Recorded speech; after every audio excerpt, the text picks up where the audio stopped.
My name is Gregory Tendrich. I have a law firm in Boca Raton, Florida. My practice is devoted exclusively to securities-related cases. I represent investors with claims against their financial advisors and stockbrokers. I also have a side of my practice where I represent brokers with claims against their current employers or former employers, claims involving promissory notes, forgivable loans, transition packages, anything involving their employment, as well as their termination from their employer. My background includes spending 10 years as an in-house lawyer for two very well-known large stock brokerage firms, Wachovia Securities and First Union Securities, as well as some small broker-dealers in the Boca Raton, Florida area.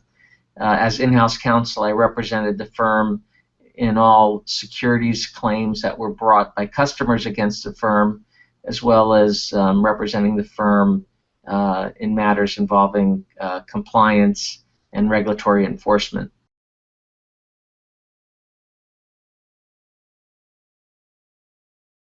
Once the firm decides to pursue a FINRA arbitration claim against a broker who owes money under a broker forgivable promissory loan, the firm will file that claim with FINRA.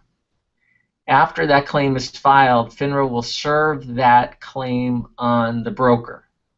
A broker has typically 30 days upon receipt of that claim to file an answer to the claim.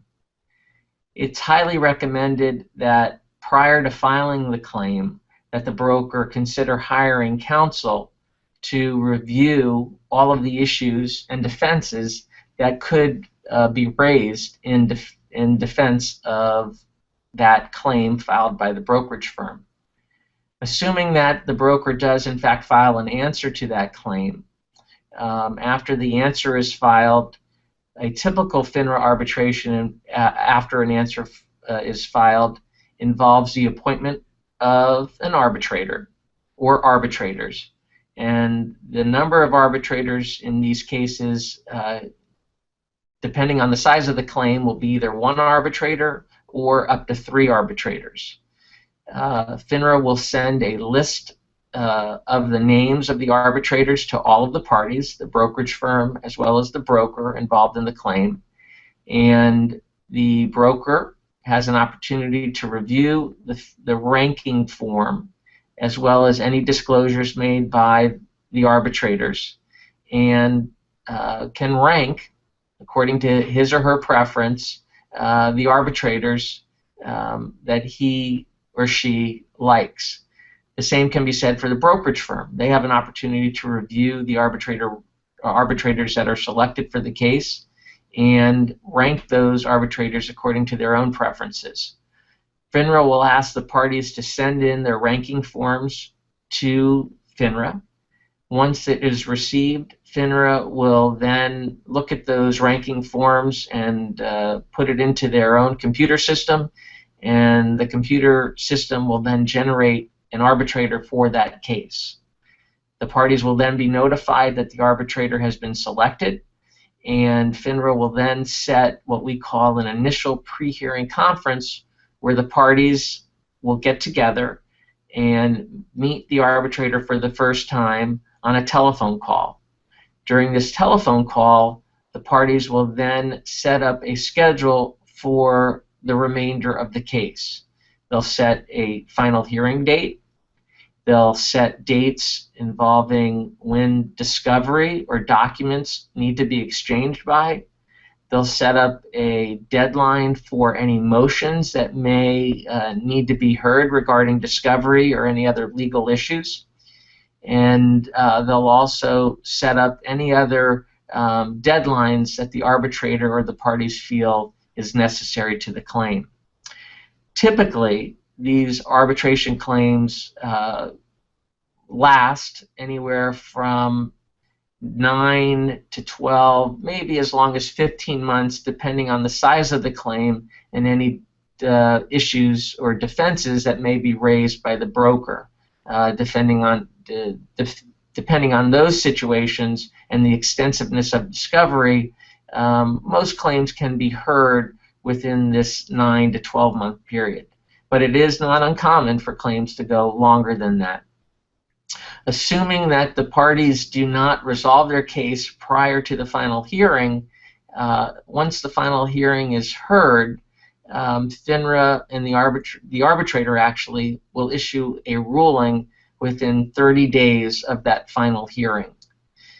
Depending on the award that is issued, if the award is in favor of the brokerage firm, a broker has 30 days to pay that arbitration award, and if the award is not paid, FINRA could institute enforcement proceedings for the failure to pay that arbitration award.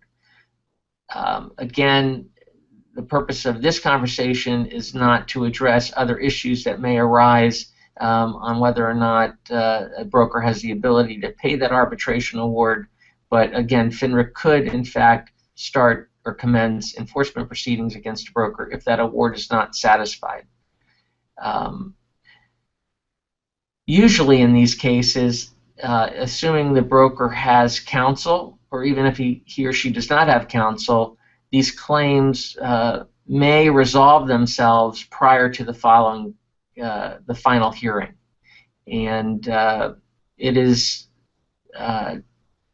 typical that the promissory notes will be resolved on some reduced amount depending on the financial situation or circumstances of the broker. But again, all of the cases are fact-specific and depend on the broker's financial situation, whether or not they're in the industry still, and a number of other factors that come into play when you're attempting to negotiate these cases.